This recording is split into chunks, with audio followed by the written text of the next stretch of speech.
Bernard Cerchiglini, ex-délégué à la langue française, ancien recteur de l'Agence universitaire de la francophonie et puis surtout linguiste, et bienvenue. Merci professeur, évidemment sur TV5 Monde que vous adorez ce grand rendez-vous avec la langue que vous nous faites vivre Bernard avec une délectation. Alors là, c'est la semaine de la langue française qui va s'achever. C'est une occasion de dire quoi? Quel est l'état des lieux de cette langue que l'on aime tant sur TV5 Monde? Eh bien, elle va très bien. On ne l'a jamais autant parlé dans le monde, on ne l'a jamais autant écrite, on ne l'a jamais autant apprise. Donc, soyons confiants et surtout, ne faisons pas les yeux doux à la langue anglaise qui, de toute façon, n'existe pas. Oui, on va en parler parce que voilà, vous publiez ça, Bernard. La langue anglaise n'existe pas, c'est du français mal prononcé. C'est un inédit, hein, petite collection folio. Mais encore un mot là-dessus parce qu'il va y avoir le sommet de la francophonie à la fin de l'année, notamment à Villers-Cotterêts. Vous connaissez bien ce château qui était devenu une cité de la langue française voulue par le président de la République, que vous avez contribué d'ailleurs à créer. Ça s'annonce comment, Bernard Cerchiglini?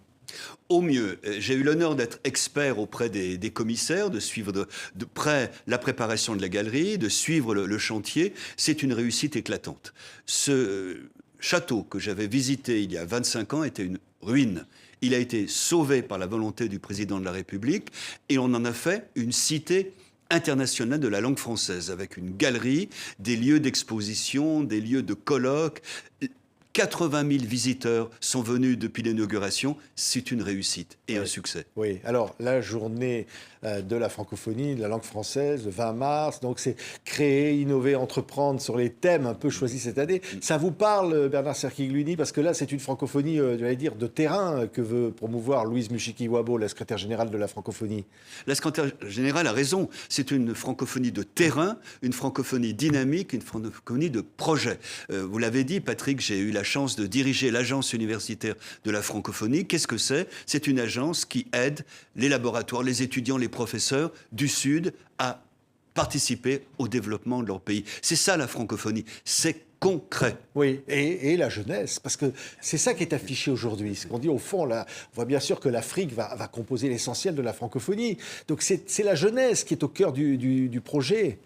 Et j'étais vendredi à Villers-Cotterêts, j'ai croisé 3 classes qui venaient visiter, s'enchanter de voir les panneaux, les jeux, les explications dans ce château merveilleux qui est consacré à la langue française. Ce château où François Ier a signé une ordonnance fameuse pour l'emploi administratif et juridique de la langue. Oui, alors, on met les pieds dans le plat, Bernard.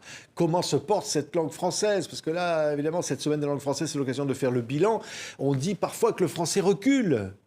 Alors, il se trouve que je suis vice-président de la Fondation des Alliances françaises et donc j'ai une vue panoramique avec d'autres, avec Yves Bigot, qui dirige cette chaîne et qui est président de la Fondation. Nous voyons les chiffres. Le français est en progrès partout. Partout, sauf en Europe. Il recule en Europe. Les chiffres des alliances françaises sont positifs dans le monde entier, beaucoup moins en Europe. C'est inquiétant. Les Européens n'ont pas compris l'importance du plurilinguisme. L'anglais fait des progrès dans l'Union européenne. Oui, et alors, évidemment, alors là, on en vient au bouquin, hein, Bernard. La langue anglaise n'existe pas. Parce qu'en fait, vous êtes pour le plurilinguisme, le multilinguisme, comment on pourrait appeler ça? Bien sûr, j'aime les langues. L'Union européenne est un bouquet de langues, le monde est plurilingue, chaque langue a sa place et chaque langue aide les autres. Et j'ai voulu rappeler, avec un peu d'humour et beaucoup de provocation, que le français avait beaucoup aidé l'anglais à se développer. L'anglais international, c'est essentiellement du français. Oui, alors évidemment, vous dites même, au fond, que le français a été, en Angleterre, au cœur du développement de la langue anglaise. C'est-à-dire qu'on vous renvoyait l'ascenseur, j'allais dire. Oui, en effet, l'ascenseur ou l'influence, hein, puisqu'on se plaint d'une trop grande influence de l'anglais depuis 1945 sur la langue française. Du XIe au XIVe siècle, ce fut l'inverse.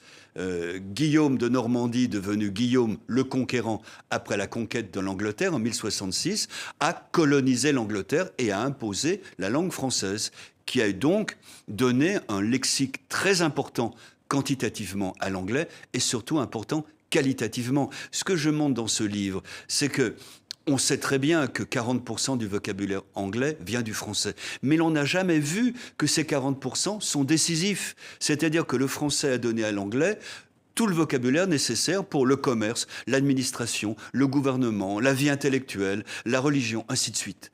Ce qui donc fait de l'anglais une langue internationale, qui parle du monde, c'est du français. Oui, mais alors on pourrait vous dire, alors en retour, aujourd'hui, c'est pas une influence de l'anglais sur le français, c'est carrément le français qui emprunte de l'anglais. Qu'au fond, c'est cet anglais qui envahit le langage courant. Oui, cher Patrick, mais c'est pour cela que j'ai consacré un chapitre à des anglicismes, et qui sont nombreux, j'en ai plus de 300, que j'appelle pendulaires. Des mots vraiment anglais comme voucher, comme skate, comme rave, party, ainsi de suite, qui paraissent vraiment anglais et qui sont tout simplement de vieux mots de l'ancien français, passés en Angleterre entre le XIe et le XIVe siècle et revenus. Un voucher, alors qu'on devrait dire un bon d'échange ou un coupon, le voucher des voyagistes. C'est l'ancien français voucher, latin vocare, attester. Un voucher, c'est une attestation, d'où l'anglais voucher et qui revient. Je propose donc dans ce livre d'accepter ces anglicismes, mais de les prononcer à la française. Oui. Ce voucher est un challenge. Oui. C'est-à-dire qu'en fait, on n'est pas contre l'anglais dans la langue française. Vous n'êtes pas contre l'anglais, une forme, on pourrait dire, certains diraient, de colonisation de l'anglais, de la langue française, qui devient très tendance, on le voit dans le commerce, partout. Les Québécois luttent contre ça, d'ailleurs. Ils ont raison. Les langues se sont fécondées. C'est important. Mais il y a actuellement une influence par trop décisive de l'anglo-américain qui vient non pas nous apporter des mots dont nous avions besoin, mais remplacer des mots. Et ça, c'est important. J'ai publié il y a 2 ans avec mon ami Éric Orsona un livre intitulé « Les mots immigrés ». J'étais venu vous en parler, cher Patrick. Et nous parlons de tous les apports des langues en français. Et nous montrons que ce que nous appelons le globlish, le gobble English, à la fin, lui, il vient appauvrir. Il vient remplacer par des mots obscurs des beaux mots français. Le combat des Québécois est juste et fondé. Oui. Mais alors, à tous ceux qui nous écoutent, qui pourraient peut-être se dire, au fond, à quoi bon? À quoi bon ce combat? Là, une langue, c'est utilitaire. Pourquoi une langue serait meilleure qu'une autre? Pourquoi il faudrait le défendre à tout prix, la langue française? Qu'est-ce que vous répondrez? Une langue, c'est une vision du monde. Surtout le français. Le français qui est une langue politique depuis toujours, littéraire depuis le IXe siècle, langue de grammairien, c'est une langue qui fait la nation. Et d'ailleurs, la francophonie est la seule organisation internationale fondée sur une langue. Et cette langue est le français. C'est une langue importante. Elle nous fédère, elle nous réunit. Nous l'avons en partage. Et donc, la perdre, c'est perdre notre seule identité. Nous sommes français, sénégalais, québécois, mais nous sommes d'abord francophones.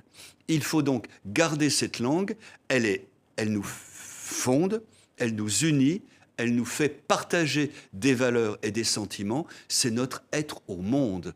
C'est très important. Je ne crois pas que le français soit menacé par quelques mots d'anglais, même de nombreux mots d'anglais. C'est le statut du français. Ce que je crains, c'est qu'il soit abandonné.